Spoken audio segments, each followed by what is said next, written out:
Hi everyone. It's been a really very long time I came here. My name is Sharifa Kalfa Abdullahi, a local business owner and a content creator. So if you are new here, kindly subscribe to my channel. If you're an old subscriber, thank you so much for keeping me in this. A lot of people have been asking why I've been away. Yes, I gave birth and a lot of issues. A new mom, a first time mom for that matter, it's not easy. But I'm here again, so let's move on. So in today's video, I'm going to be sharing with you businesses that are very good but frustrating. In fact, these businesses are like scam. They will drain you and suck you and take away your energy. They will drain you, they will drain the hell out of you. Before you do or start any business, it is very good. It is very good that you do your feasibility studies, contact people that are into the same business to ask questions. Ask all your questions until you no longer have any question to ask. Find out about the business, the pros and cons of the business, and the opportunities that the business also have in stock. So first on my list is barbering shop business. Operating a barbering shop business is very good, but if you don't have the skill yourself, if you are not a barber, you don't know how to cut hair, you really have to learn. If not, giving the business to another person to handle will be really frustrating, especially on managing the finance. The person can shave 10 hairs a day and tell you they didn't get customers, or just cut it short and say they got only 5 customers and you were not there. You yourself, you can't do the work, so you'll be struggling financially. In fact, the little you have will be put back into this business. You just be investing into the business and you never get any result from it. So there are 3 things you can do. You can learn the skill yourself and operate it by yourself, open several branches, train several people, and put an accountability mechanism in place to do the checkup on finances. That's how many hair did you shave in a day. Even if you are not around, you will still know that you are not being cheated. You know how many hairs you shaved in a day and how much you expect to earn in a day. You can also put a CCTV camera in your shop that will track the work, those who come and transact with you, the number of people you render service to.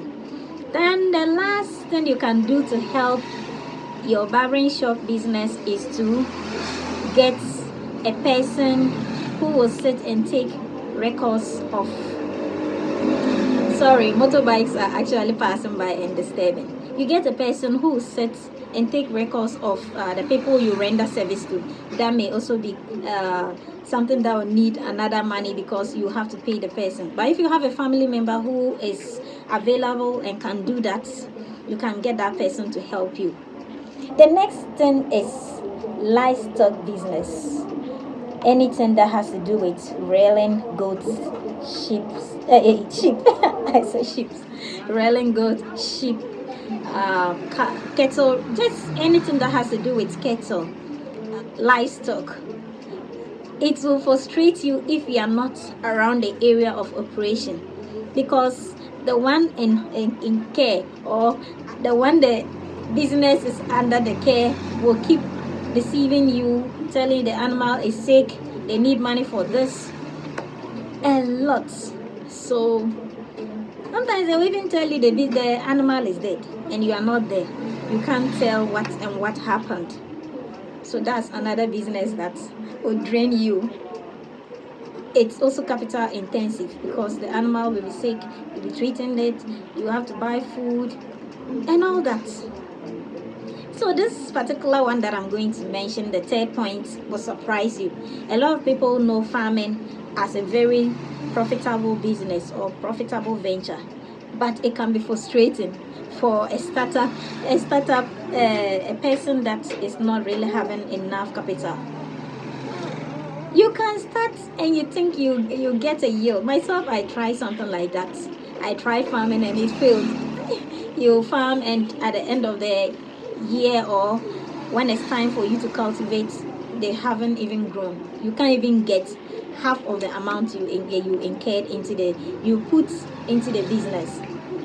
So I know a lot of people will say, oh, this one is not true, but it is true. So you experience this, but it's profitable if you're able to manage it well. You do all your studies, learn, you have to have the mental strength to be able to cope with the losses that may occur during the operation of the business. So the next one is prepaid card business.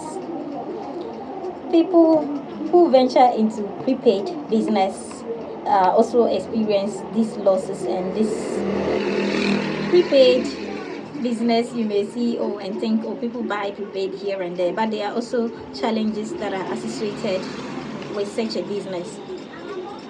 The fourth on my list is selling eggs. Egg business is profitable, right?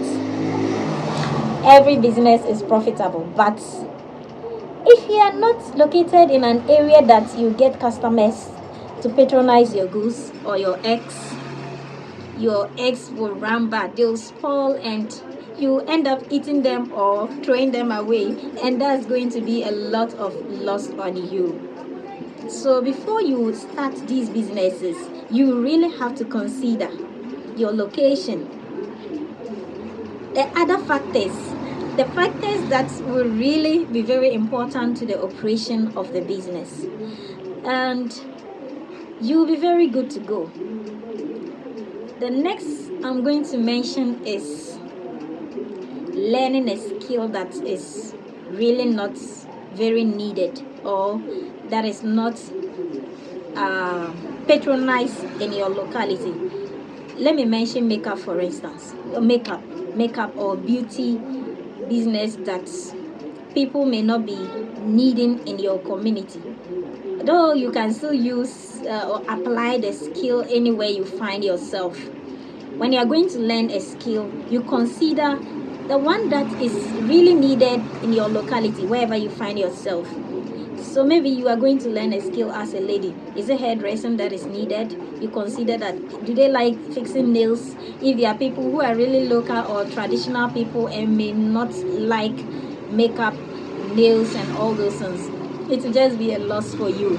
But you can still apply your skills wherever you relocate or you move to.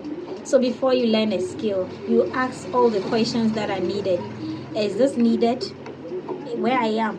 If you go to learn satellite installation, and people in where you are, they don't even use television, they don't have electricity connection.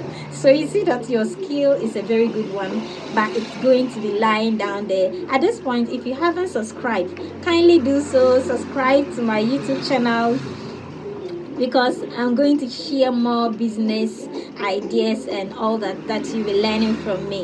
And you know, the last time I promised to share on how to draft a business plan, but I couldn't do that due to certain factors.